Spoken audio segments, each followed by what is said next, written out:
Swayam Prabha. Digital India. Educated India.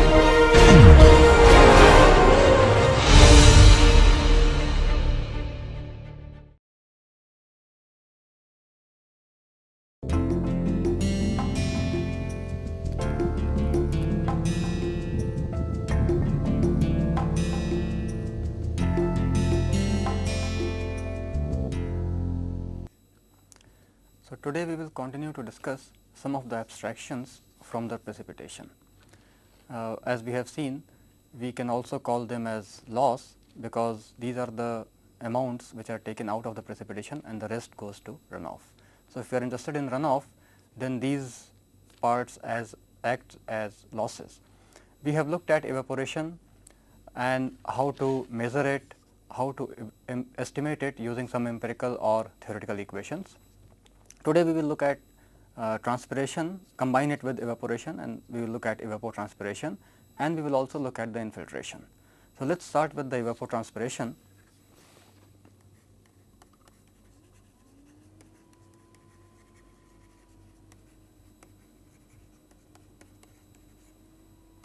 Which is also known as the consumptive use.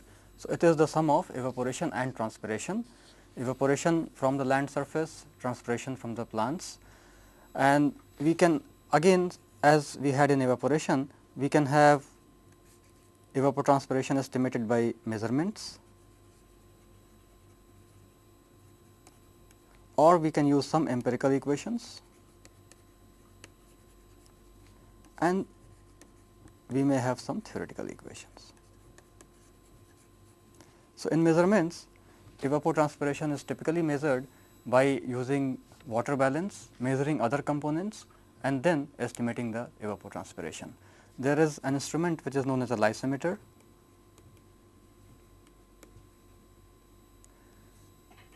which is nothing but a closed tank in which some plants are also placed, and then to maintain a constant moisture, we need to supply periodically some water. The amount of water will represent the evapotranspiration in that time period. Or we can have some field plots in which, under very controlled condition, we can estimate what is the irrigation, what is the runoff, and then using a water balance we can find out what is the evapotranspiration. In empirical equations, typically based on the crops and the amount of heat energy available, these are the two main factors which are taken into account when we derive an empirical equation, which relates the evapotranspiration with the type of crop, the stage of growth of crop, the amount of heat energy available, which typically depends on the sunshine hours. So, it is the total amount of or number of hours in a day for which sun is shining, and therefore, heat energy is available to us. So, some of these terms will be used in empirical equations. In theoretical equations, they also depend on the crop type and the heat energy, but they have in addition some other parameters which we have to estimate, and using a purely theoretical approach we can derive these equations. So, let us start with the measurement.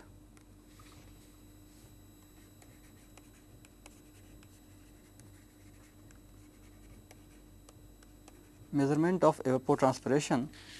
The first method which is typically used is known as a lysimeter, which is an airtight tank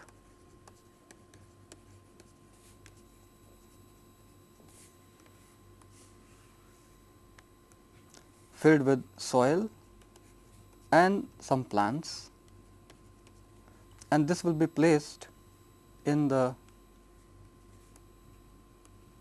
at the ground level, so that the level of soil in the lysimeter and the surrounding area is the same. The plants in the lysimeter should be similar to the plants which are outside the area, so that the transpiration is almost same. So, the lysimeter or the airtight tank should represent the nearby conditions, the soil, the plants, and so on. Now, the amount of moisture in this lysimeter is monitored.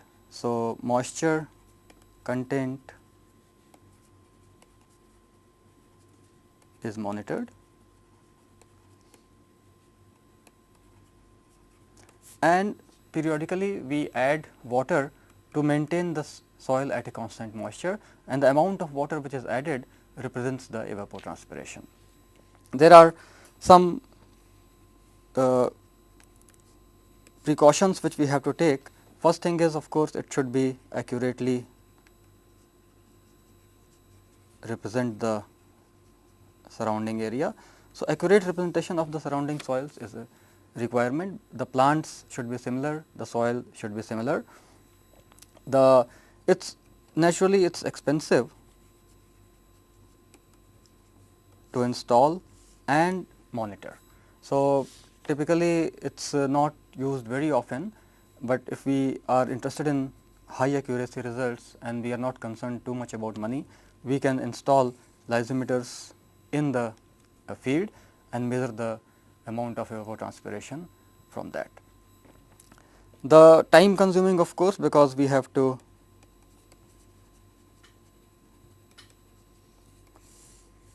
install the lysimeter and keep on measuring the evapotranspiration on a daily basis or monthly basis, whatever time period we are interested in. The second method which is used is known as the method using field plots, in which we have these plots which may be about 4 meter by 2 meter size. So, 4 meter in length, 2 meter in width, and then there will be some nozzles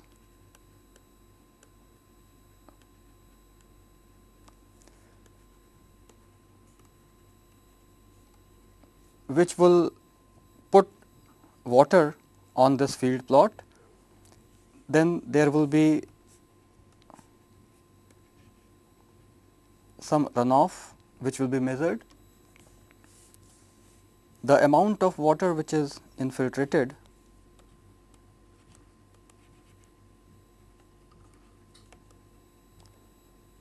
can also be measured. So, the amount of water coming in,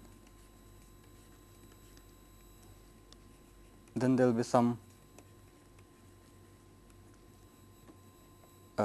transpiration from these plants, some evaporation. So, the field plots are under very controlled conditions.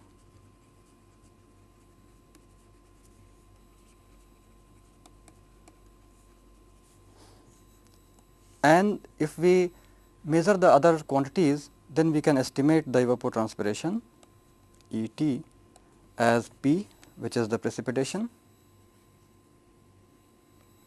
plus irrigation.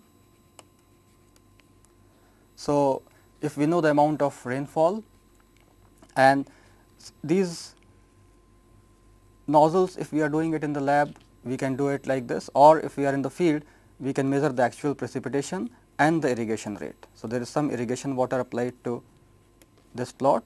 So, the rainfall plus irrigation will be the net inflow into the field plot. Then we will have to measure the runoff, and if there is any increase in soil moisture,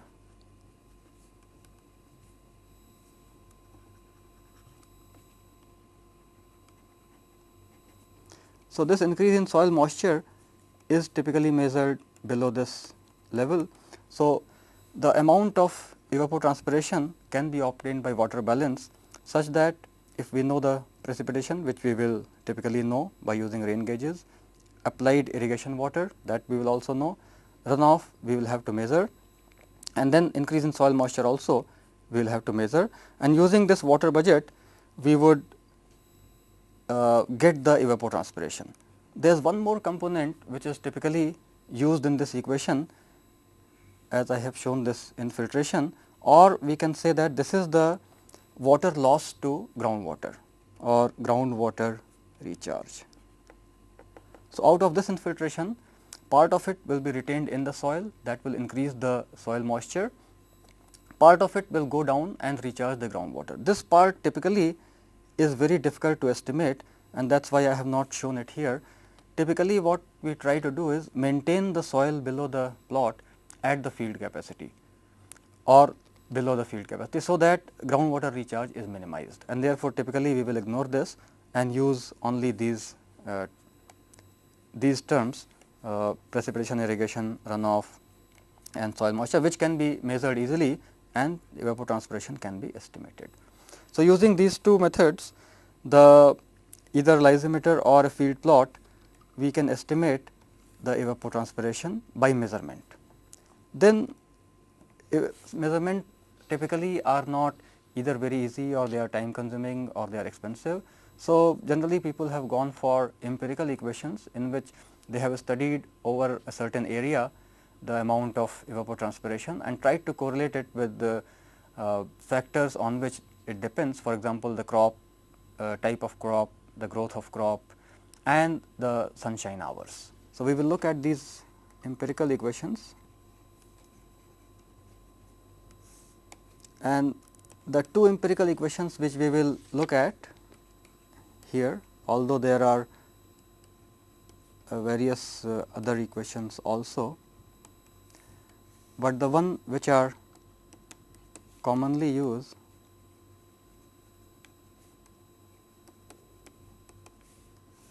are known as the Blaney-Criddle and the Thornthwaite equation. Now, in the Blaney-Criddle equation, we have an equation which relates the evapotranspiration. This 2.54 factor comes because the original equation is in FPS units, and there are two terms K and F on which these evapotranspiration depends. Now, whenever we talk about evapotranspiration, we should keep in mind that this is potential evapotranspiration.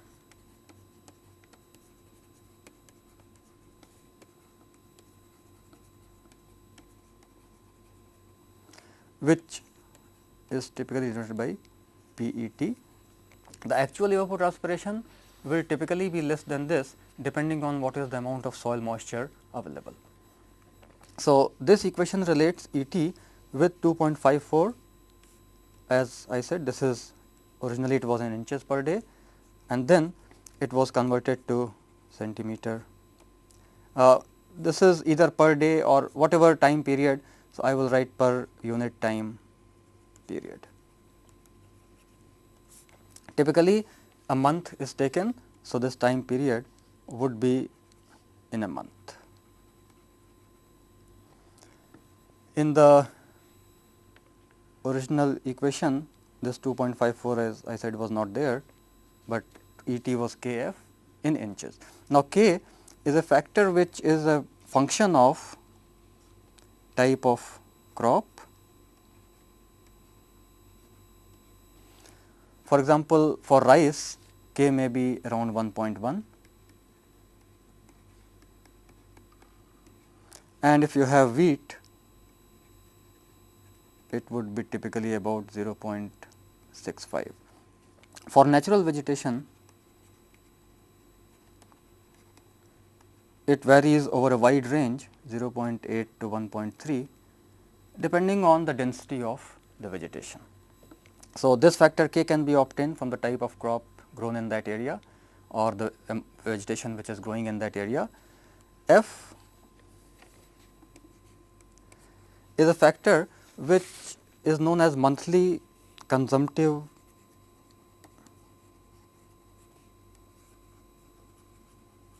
use factor. Consumptive use, as we have seen, is also another name for evapotranspiration, and when we sum the monthly consumptive use factors for each month, then we will get the value of F, and the formula for F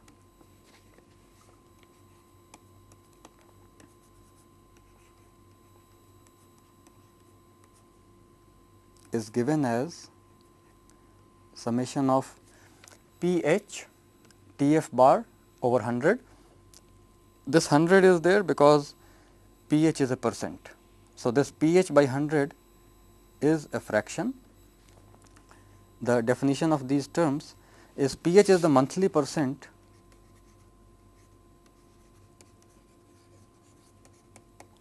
of the annual daylight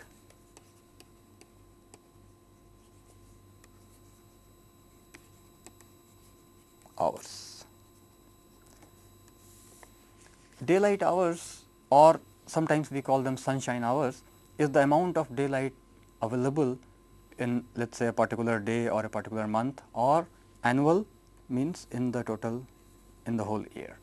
So, for each month we will have values of what is the daylight hours in the month expressed as a percentage of daylight hours in the entire year. This again is a function of latitude. So, as we know, as we increase the latitude, number of daylight hours will typically decrease, and its value is typically, so let me first say that this pH decreases with increase in latitude.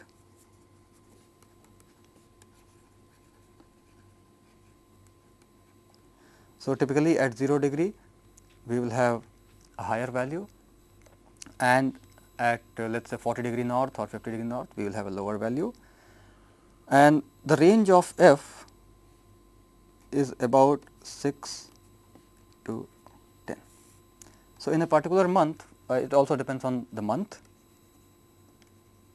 So, for example, for January it may be a smaller percentage, for summer months it will be a higher percentage, and as you can see, typically if you assume uniform over the whole year, then the fraction will be 1 by 12 or into 100%.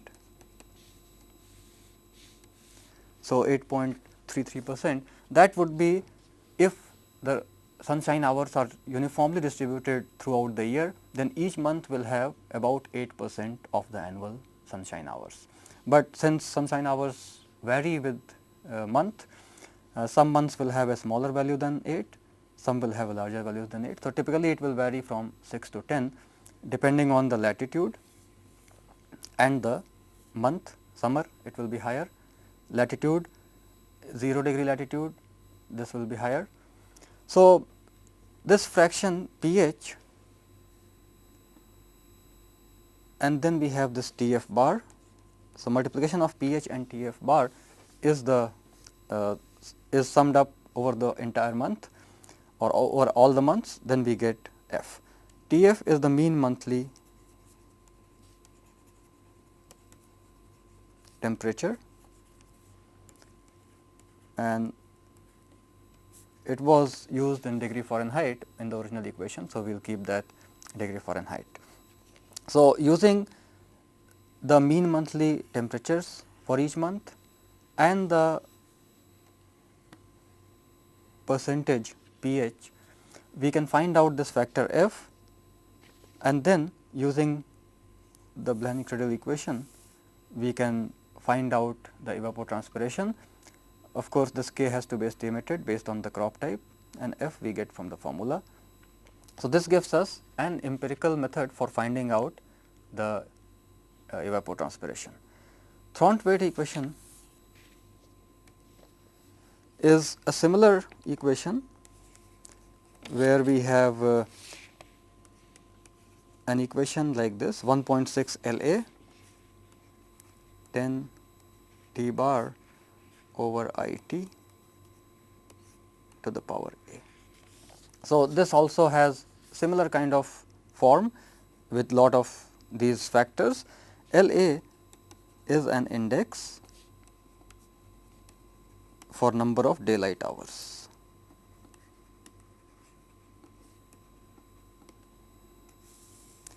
Which, as you can see, is similar to what we had used earlier, daylight hours, but here it is defined a little differently. Again it will be a function of latitude and month. This also has a similar tendency, decreases with latitude, and the typical variation is 0.8 to 1.3. So, there are tables available for different latitudes and different months, January, February and so on, latitude 0 degree, 10 degree north and so on. So, we will have these values of L A given in a tabular form, and you can look up from here what is the value. So, this is an index which denotes the amount of or the number of daylight hours for a particular month. T bar, as we have used before, is a mean monthly temperature.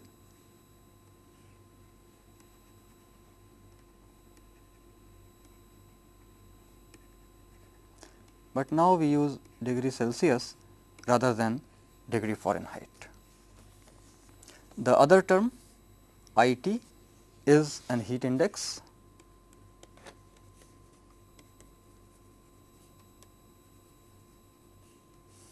and this is defined on the basis of the mean monthly temperature, summation over all the months,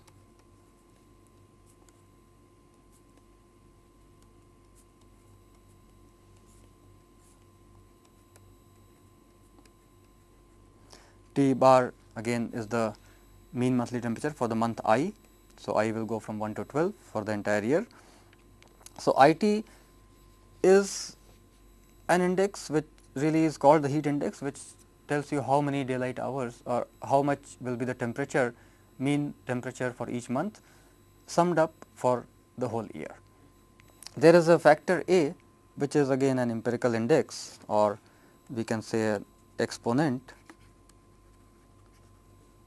which is a function of IT.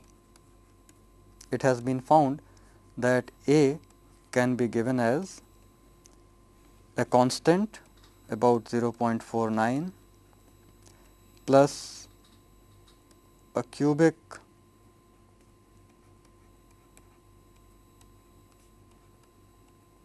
equation, a linear term, then we have a quadratic term,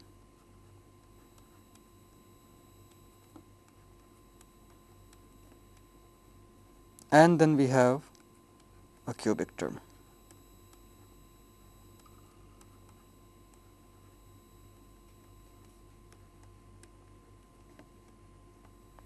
So, knowing the heat index, we can compute the value of A from here. Mean monthly temperatures are known to us.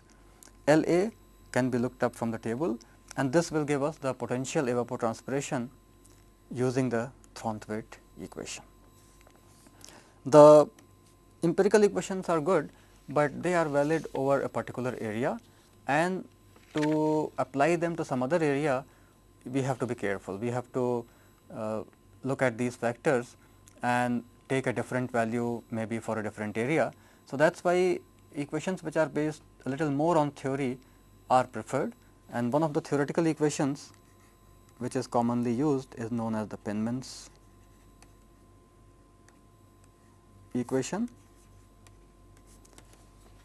In the Penman's equation, the evapotranspiration is written as a factor A times H n plus another factor gamma times E A, and given divide by A plus gamma. So, this E T is the potential evapotranspiration, and again the units can be taken as millimeter per day. So, the time units can be millimeter per day. Typically, every day we can find out what is the potential evapotranspiration. H n is the net radiation, which we will see little later. A is the slope of the saturation vapor pressure curve. So, as we have already seen, the saturation vapor pressure, which is denoted by E W, is a function of temperature and typically follows a curve like this. The slope of this curve at any point is the factor A. Now, sometimes there is an equation or relation between E W and T, which can be used to obtain this factor A. So, E W can be written as 4.584 exponential of 17.27 T over 237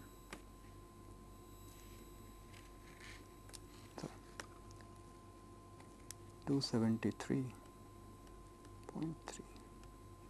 plus T. So, this T is the temperature, and you can obtain this EW using fitting this curve, but most of the times this curve will be given in a tabular form, and the slope A also will be given in tabular form. So, slope of this line A, which is d of EW by dt, can be found from this equation, or using the tables or the graph we can find the slope A.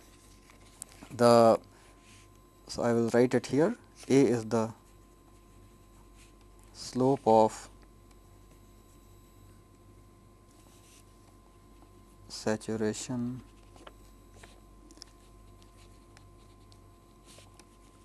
vapor pressure curve. The units of course will be typically millimeter of mercury per degree centigrade. The other factor which we use is the gamma, which is the psychometric constant, and its value typically is taken as about 0.49 millimeter of mercury per degree Celsius. So, these two factors A and gamma. E A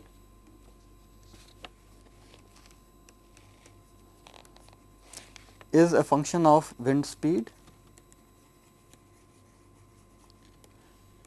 and the vapor pressure deficit. As we have seen earlier in evaporation, the evaporation depends on wind speed and the difference in vapor pressure at water temperature, saturation vapor pressure at water temperature, and the actual air vapor pressure. So, this can be related, or this was given by an equation 0.35 1 plus U 2 by 160 E W minus E A. This, as earlier, this U 2 represents the speed 2 meter above ground.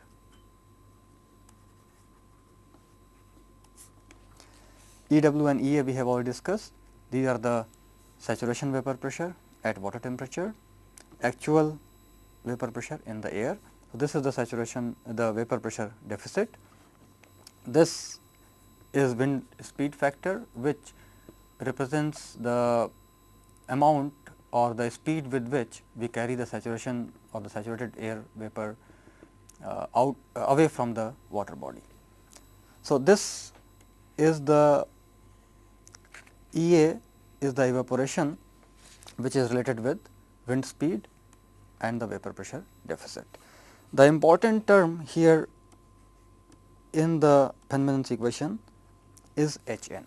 Hn can be defined in terms of net radiation, but not in terms of heat energy, but in terms of evaporation depth. So, in terms of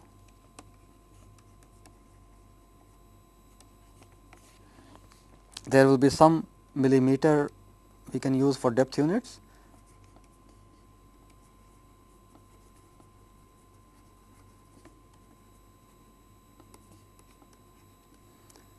So, millimeter of evaporable water per day, which means that if this is the net radiation, how much depth of water it will be able to evaporate in a day, and it can be related with an equation like this. R is the reflectance or the albedo, then we multiply it with a modification A plus B into n by n. Then we have the Stefan Boltzmann constant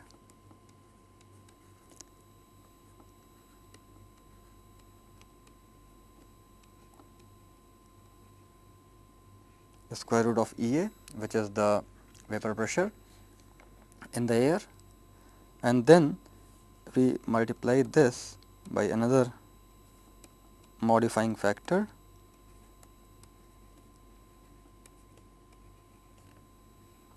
(0.1 plus 0.9 n by n).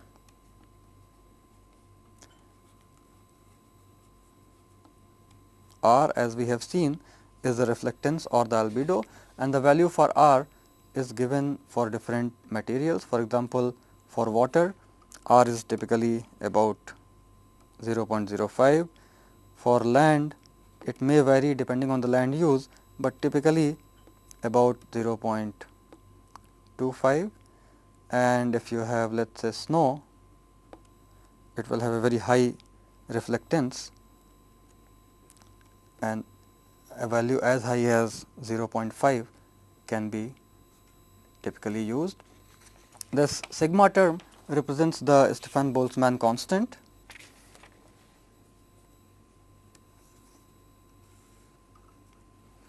and its value is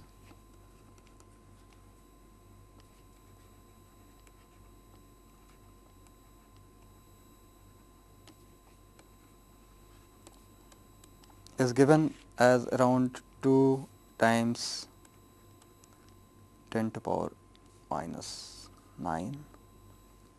So, this sigma value is used in combination with the absolute temperature,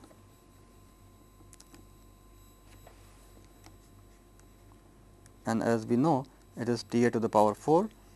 So, this T A is the mean air temperature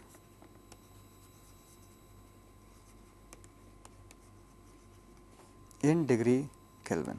As we know the Stefan Boltzmann equation, the radiated energy is proportional to the absolute temperature to the power 4. The other terms which are used in the equation, one of the most important terms is the incident solar radiation, because this governs how much energy is available for evaporation at that location. This will also be a function of latitude, time of year, and this is also expressed in millimeter per day of evaporable water.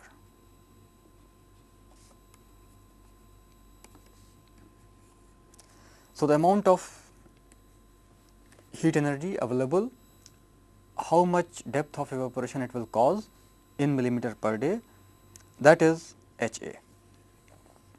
Function of latitude and time of year, as we have discussed already, this will H A will decrease, H A decreases with increase in latitude.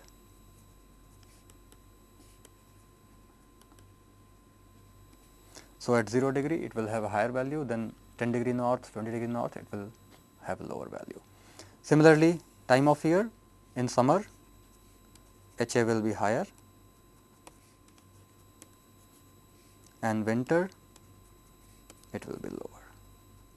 So, depending on the time of the year and the latitude, we can obtain H A.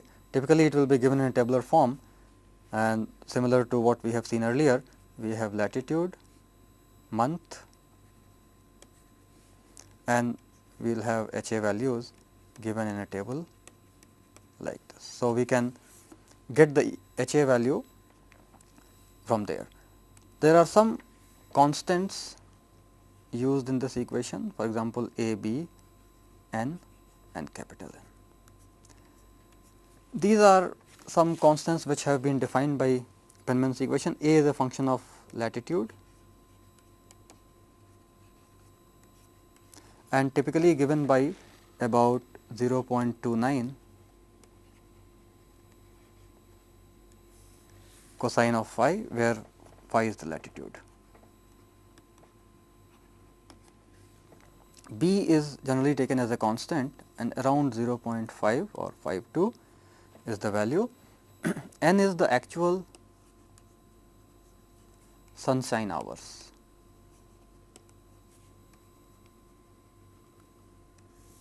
So, number of actual sunshine hours, and capital N is the maximum possible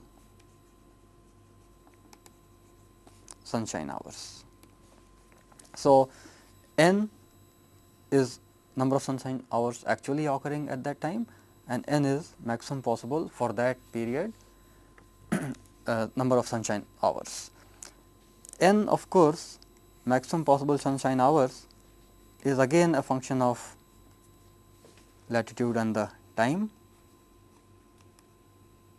latitude and month, and typically varies from 8 to 16.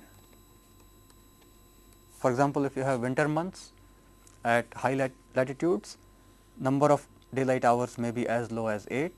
If you have summer months near the equators, number of daylight hours may be as high as 16. So, knowing all these values, we can estimate the evapotranspiration using the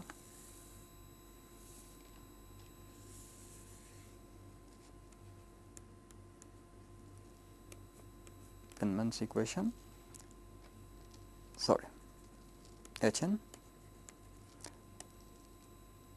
and then Et using the Penman's equation. So, these are Penman's equation is little more theoretical, and from place to place you can estimate different parameters and obtain the potential evapotranspiration. So, evaporation and evapotranspiration can be combined. Evaporation as evapotranspiration or consumptive use, we have looked at different methods, maybe measurement, empirical equations or theoretical equations to estimate this. The next component of abstraction will be which we will take will be the infiltration.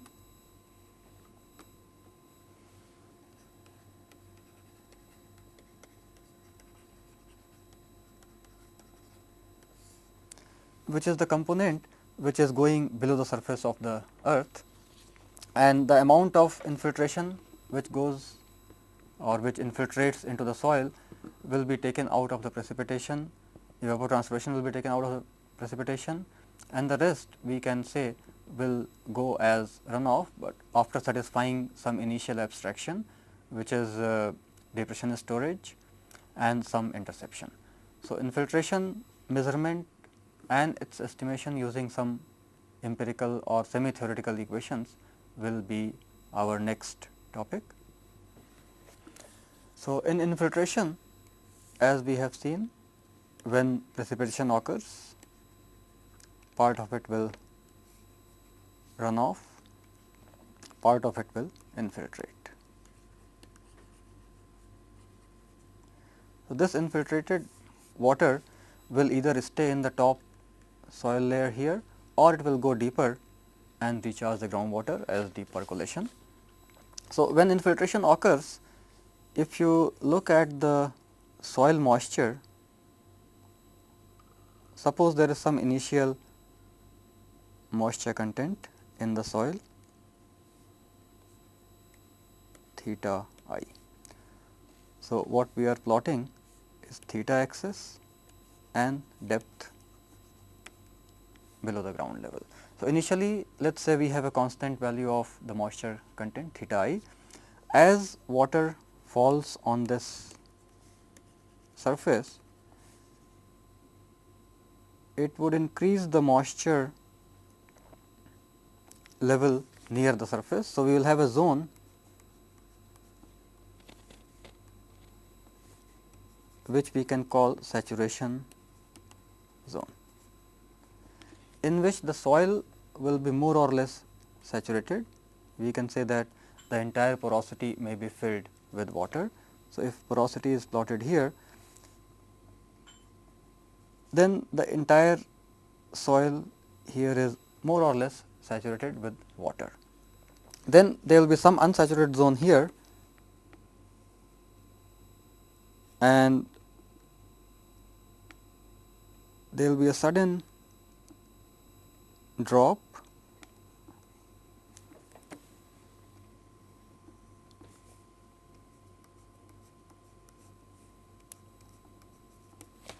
So, the second zone will be unsaturated, it will have partial air saturation, partial water. So, this will can call the transmission zone.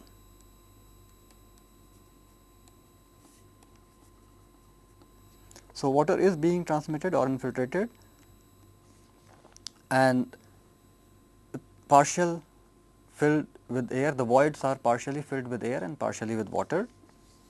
And then we have a third zone here, which we can call the wetting zone, and there will be a sharp front here, a wetting front.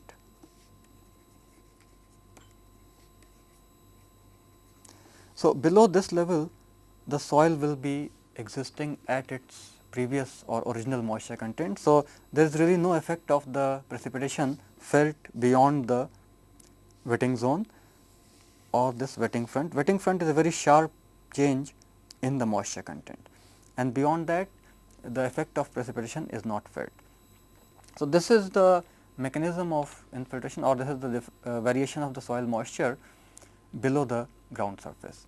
Now, once we want to estimate the infiltration, we should be able to solve this equation which governs the flow in this area.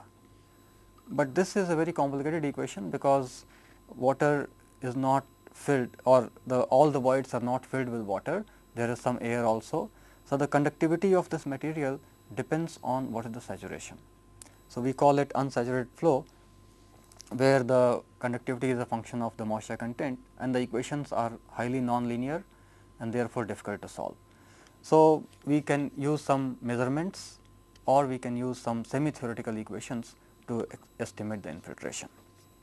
Measurement of infiltration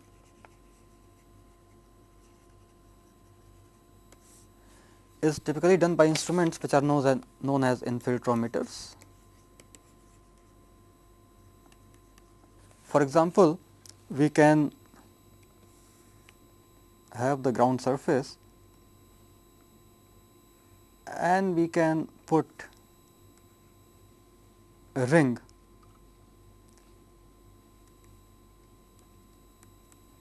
in the ground. We can fill it with water, and then we note down how fast the water level is going down in the ring. We fill it, or we keep on filling it, adding more water to maintain the water level, and the amount of water which is added to maintain a continuous constant level would be giving us the rate of infiltration. Typically, a simple infiltrometer, so this we will call it simple infiltrometer. Typically the dimensions of the rings are given. For example, a generally used ring may be of 30 centimeter diameter, 60 centimeter high or long, and 50 centimeter deep. So, the total may be 60 centimeters. It may be driven 50 centimeter below the ground surface, and the water level is generally around 5 centimeters. So, water depth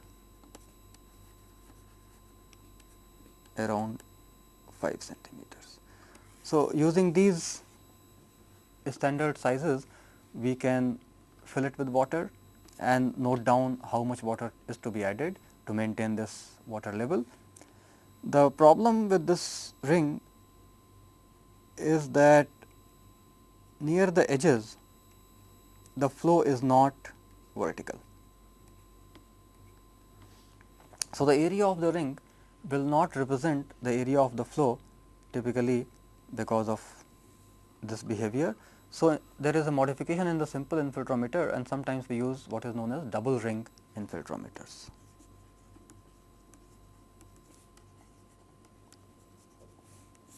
In double ring, we have an inner ring and an outer ring. So, if this is the ground level, we have an outer ring, and then we have an inner ring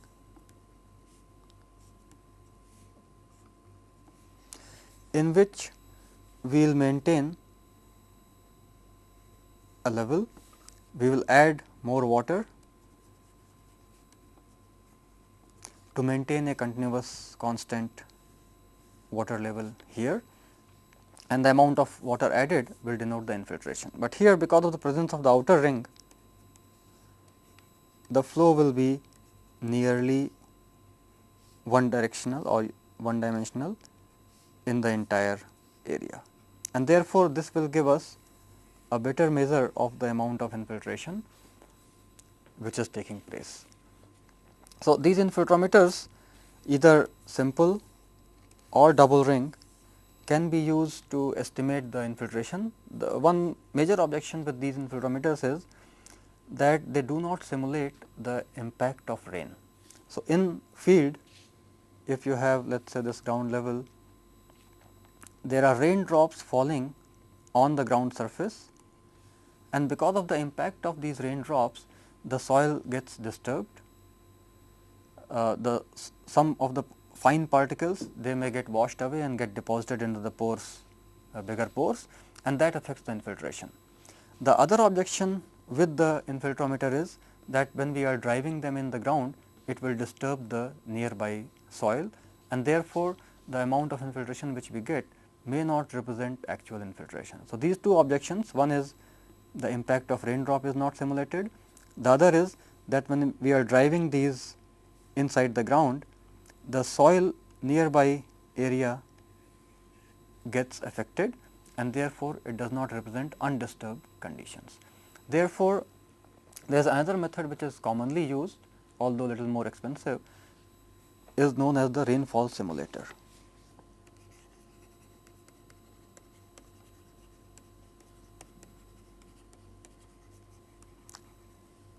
Similar to the field plot which we discussed for evapotranspiration, in which we carried an experiment under controlled conditions, rainfall simulator is also carried out under controlled conditions. A plot, again size generally would be about 4 meter by 2 meter. The rainfall will be simulated by putting some nozzles above this area,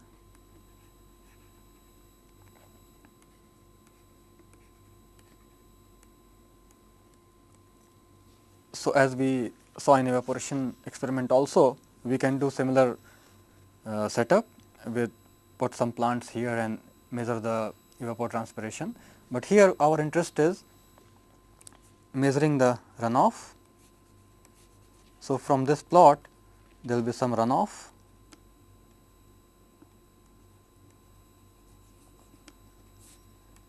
and there will be some precipitation, which of course is known to us. The height of the nozzles from the plot is generally kept as 2 meters, and this will also simulate some impact of the raindrops. So, when the raindrops fall on this plot, they will have impact here, and the other advantage is that since we are not driving anything into the ground, the soil is undisturbed. So, by measuring the precipitation and the runoff, we can know what is the infiltration.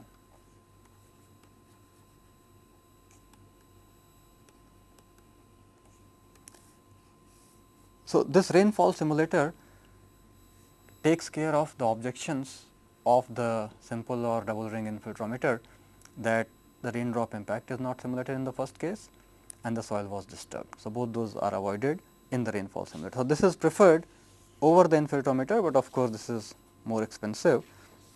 So, depending on what is our aim, we can go for either this or we can go for double ring. Typically, double ring is preferred over single or simple ring. Now, the rate of infiltration is not constant with time. The rate of infiltration typically decreases with time.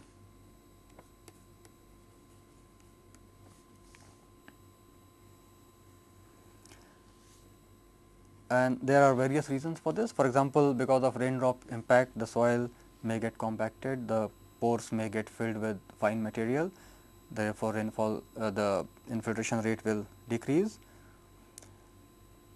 The other thing may be that as the soil gets more and more moisture, its capacity to infiltrate will also be reducing. So, we should be able to predict this infiltration rate variation with time, that is this curve, so as to know how much water will be lost in infiltration. There are various methods which can give us this curve. All are typically based on, if you look at the theory says that the amount of water, basically it is the Darcy's law,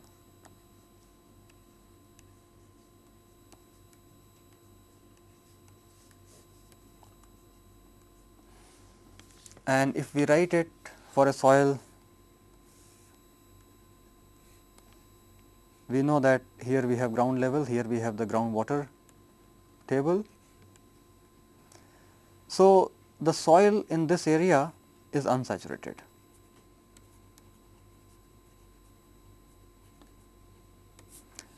Now, during infiltration we have seen that part of the soil gets saturated, but most of it remains unsaturated. So, the Darcy's law can still be used, where psi is the pressure head and z is the elevation.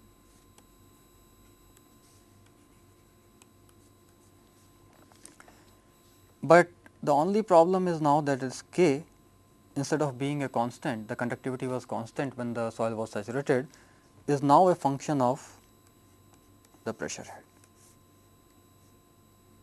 psi. Typically in unsaturated conditions, psi will have a negative value, we call it the suction. So, negative pressure is called suction. So, this equation, as we have discussed earlier, is non-linear because k depends on psi, and then we have a partial of psi here with respect to z. Again, this is assuming a one dimensional vertical direction infiltration, which will be generally the case. So, theoretically solving this equation is not very easy, and therefore, lots of semi-theoretical equations have been proposed by assuming something and then solving this equation. So, some of these equations can be written like this. Horton's equation. Horton's equation says that the decrease in the infiltration rate or the capacity. So, let us first define this term, infiltration capacity. We will call it F C. So, the capacity is the amount which can be actually infiltrated. The actual infiltration rate will depend on what is the amount of water available. So, if the precipitation is more than infiltration capacity, then infiltration will be equal to, rate of infiltration will be equal to infiltration capacity. But if precipitation is less than the capacity, then actual infiltration will be equal to whatever is the precipitation. So, whatever equations are derived, they are derived for infiltration capacity F c versus time, and as we have seen, it decreases with time, and in the Horton's equation we write F c at any time t. We relate it with its final value, a steady state value which we can call F c infinity, and an initial value F c 0. So, F c 0 is at beginning and F c infinity will be after a very long time. So, this equation given by Horton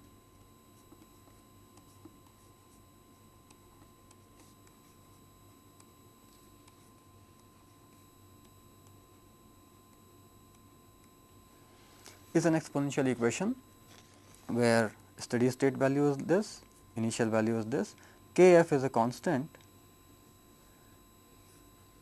for this infiltration, which will decide how fast F c is decreasing.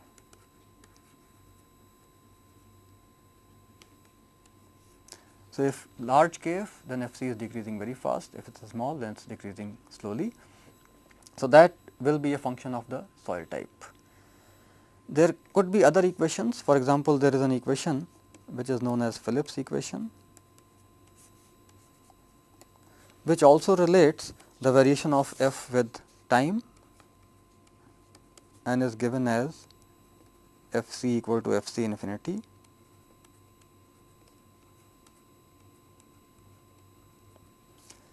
S is another soil property which is known as sorptivity.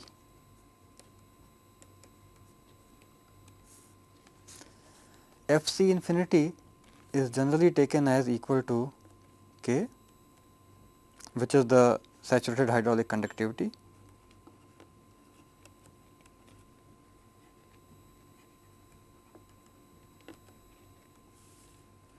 So, F c can be given as K plus S by 2 T minus half. There could be lot of other equations. For example, there is one model which is known as green amped model,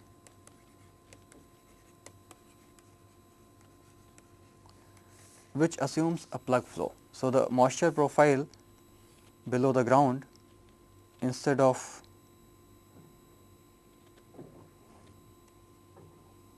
like this, is typically assumed to be in the form of a plug flow or a sharp interface like this. So, this will be the wetting front,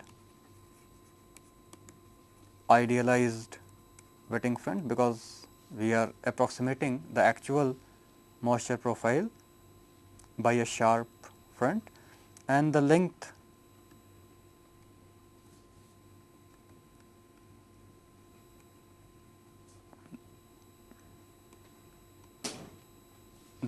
of the profile or the depth to which the soil is saturated will depend on what is the initial moisture theta I, what is the saturated moisture, let us call it theta S.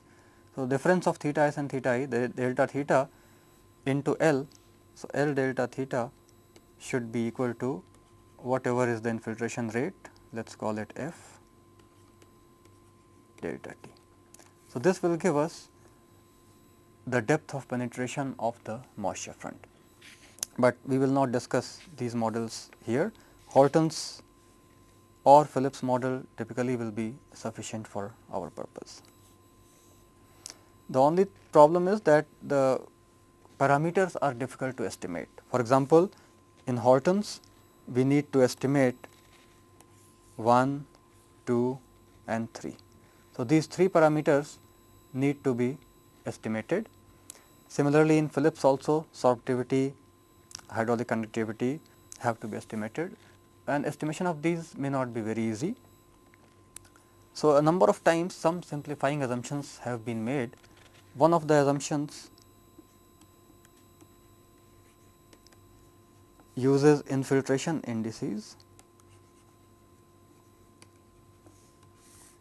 and the two common indices which are used are known as the phi index and the W index. Now, these represent the average infiltration rate. For example, the phi index, if you have a rainfall, hyetograph like this, time versus intensity, and we know the losses.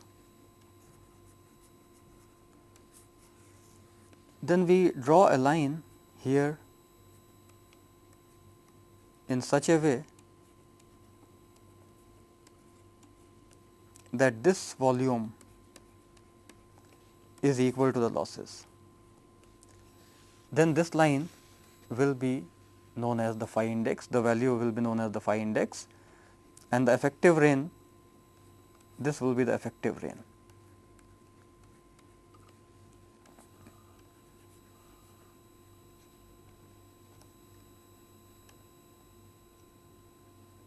So, knowing the losses and knowing the hyetograph, we can find out the phi index by making this area equal to the losses, and then the remaining portion will be the effective rain.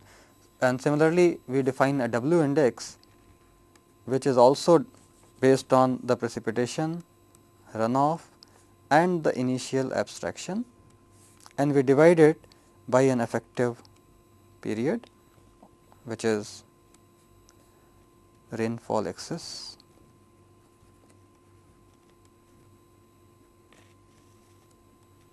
duration. So, this we can call effective rain, or we can also sometimes call it rainfall excess.